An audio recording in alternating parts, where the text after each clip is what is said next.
Well, hello, thank you for joining me today again on the Church History Trail. And this evening we find ourselves at Stramore House, which is just outside Gilford village. Now, Stramore House in Gilford, County Down, has a history and connection to the Nicholson family who lived here. The family were involved in the bleaching industry and they played a role in local events of the time, such as the Hearts of Oak Rebellion. In 1772, the Hearts of Oak actually attacked Gilford Castle and eventually took it. Now, Stramore House, which is situated on Stramore Farm, or at least what was Stramore Farm, was a location for military activity during World War II, such as hosting the Royal Electrical and Mechanical Engineers, the African American GIs of the 6th Cavalry in 1943, and some Belgian soldiers who had been resistance fighters were actually housed in huts at Stramore Lodge. And we're making our way up here to the Tower House. Now, the area around Gilford, including Stramore House, has a history linked to the McGuinness family, who owned the land before the 1641 rebellion.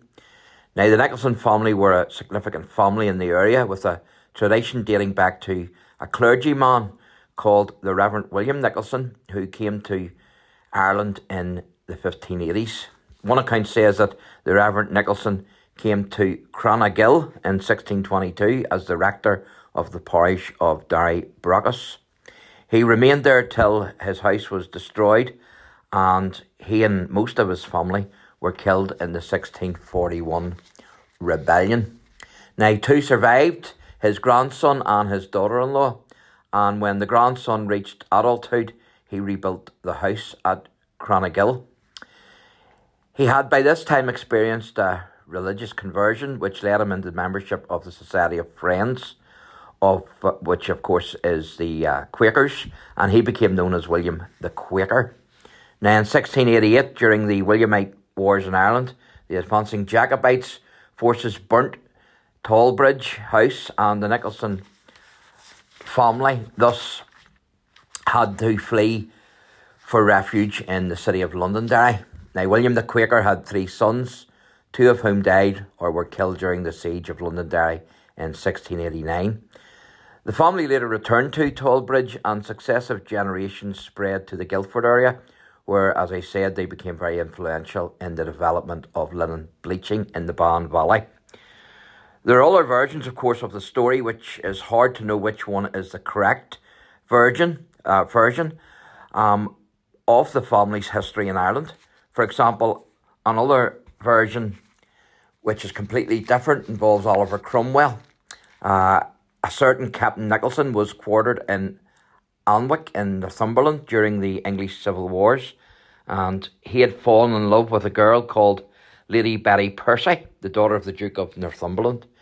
So when the Cromwellian army came to Ireland in 1649, Captain Nicholson brought his wife with him. During the fighting, he was killed, and his wife was later found wandering over the battlefield in search of the body of her dead husband.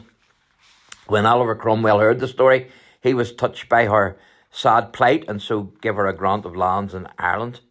So in this version of the story, if it's true, then we can see here a connection between the Nicholson family and the Percy family, or Hotspurs as they were known in the north of England, of whom Sir Henry Percy nicknamed Harry Hotspur, who was an English knight who fought in the 100 Years' War between England and France, who was born on the 20th of May 1364, and he died on the 21st of July 1403.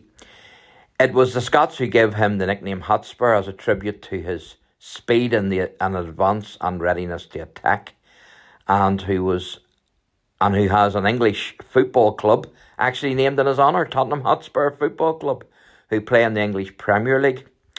Now, the club's founders chose the name to honour Hotspur, a 14th century ancestor of the Northumberland family, who owned land in the area where the club was formed.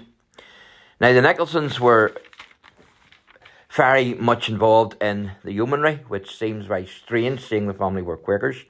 James Nicholson Richardson wrote the pioneers were men of war, embracing in large numbers the friendly principles of peace, distinguished soldiers. Robert Nicholson from the ranks of the Quakers, The Roberts referred to here, of course, as Field Marshal Lord Roberts V.C. of Kandahar, Pretoria and Waterford, also known as Heroic Bobs. And of course, the Nicholson also have a big connection with Brigadier John Nicholson. And of course, Brigadier John Nicholson, he was born in Dublin on the 11th of December 1821. He lived also in Lisburn, and he died in Delhi in India from a wound that he had received in the taking of the city. So thanks for watching, and God bless.